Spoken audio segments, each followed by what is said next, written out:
Wisconsin is part of the Midwest region and is located in north-central United States. It is bordered by Minnesota, Iowa, Illinois, and Lake Michigan. Up until settlement in the 1800s, Wisconsin was all savanna and prairie. A prairie is defined as land predominantly made of grasses and is nearly treeless, and a savanna is defined as a lightly forested grassland. Prior to settlement, much of Wisconsin was oak savanna that was maintained by wildfires started by lightning or Native Americans. Controlled burnings are now a consideration in many restoration and management projects. Glaciers once covered most of Wisconsin, extending as far south as Madison, which contributed greatly to the topography and soil structure of the state. The predominant soil type throughout Wisconsin is sandy loam, which supported the establishment of Wisconsin's biologically diverse prairie flora. Thick, rich soils under the prairie have proven to be excellent for agriculture, and over the past century, Wisconsin has become one of the largest agriculturally producing states in the country, operating over 78,000 farms on 15,200,000 acres of land.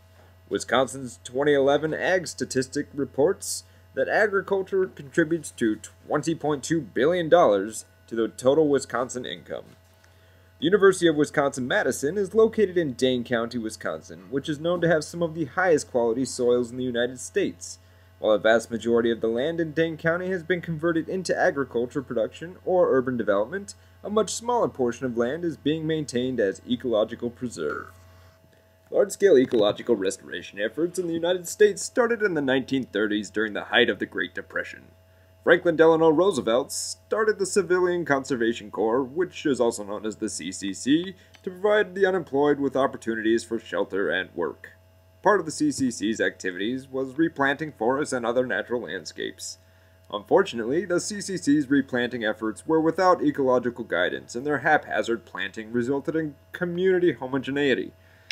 Other conservationists hoped to restore prairies in Wisconsin to a more natural state, reflecting a higher degree of biodiversity. Aldo Leopold is the forefather of this ecocentric vision.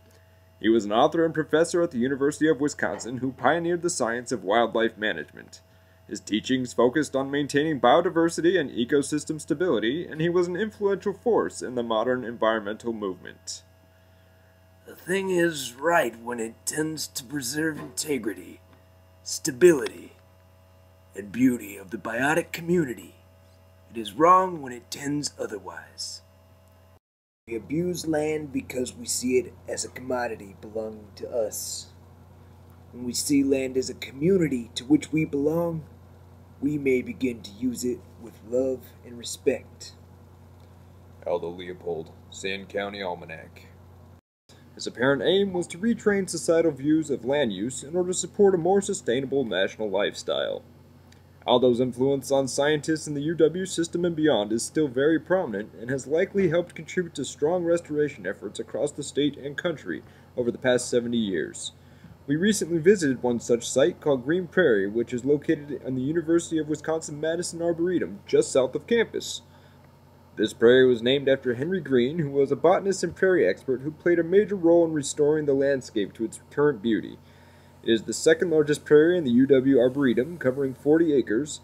There are three main soil types in Greene Prairie: Boyer sandy loam, Saltier sandy loam, wet variant, and Spinks Plainfield loamy sand. Both Boyer and Spinks characteristically have low fertility and low water holding capacity. On the contrary, Salter has medium fertility and water holding capacity. All three soil types are moderately to well drained, as this accounts for the relatively low fertility. The surface soil is between 6 to 8 inches of sandy loamy sand for all soil types, with about 26 to 30 inches of subsoil. The relatively low water holding capacity of the soil type is indicative of the deep root system of prairie plants, which allows them to uptake water from the subsoil. Greene Prairie was an abandoned agricultural tract when Henry Greene first started his work here in the 1940s. Within the following 15 years, Greene introduced over 130 species of prairie plant, including prairie dock, lead plant, sedges, asters, goldenrods, and many others shown here. Unfortunately, within the last 20 years, the once 60-acre prairie has been reduced to 40 acres, and non-native invasive reed canary grass is encroaching on the southern border of the prairie. Shallow valley in Greene Prairie, created by glaciers, as well as the lower ground in this area, allows for flooding, making controlled burning difficult and allowing a monoculture of reed canary grass to thrive. Reed canary grass develops in wetlands that receive chronic inflows of runoff from agricultural and urban development, which happen to border the prairie. The runoff drowns the native species, which allows for more sunlight to reach the soil. The excess sedimentation from runoff puts extra nutrients in the soil, allowing the rapid growth of the species. With the invasion of the opportunistic reed canary grass, all the necessary requirements are abundant, allowing it to thrive and further invade the beautifully restored landscape. The profusion of reed canary grass can be seen in the surveys completed in 2011 and 2012, where the transect data reveals that the grass was the fifth most occurring species in 2011 and third most occurring species in 2012. Efforts to remove reed canary grass from the prairie have been unsuccessful, and future attempts at management are aimed at reducing stormwater inflow from surrounding suburban areas.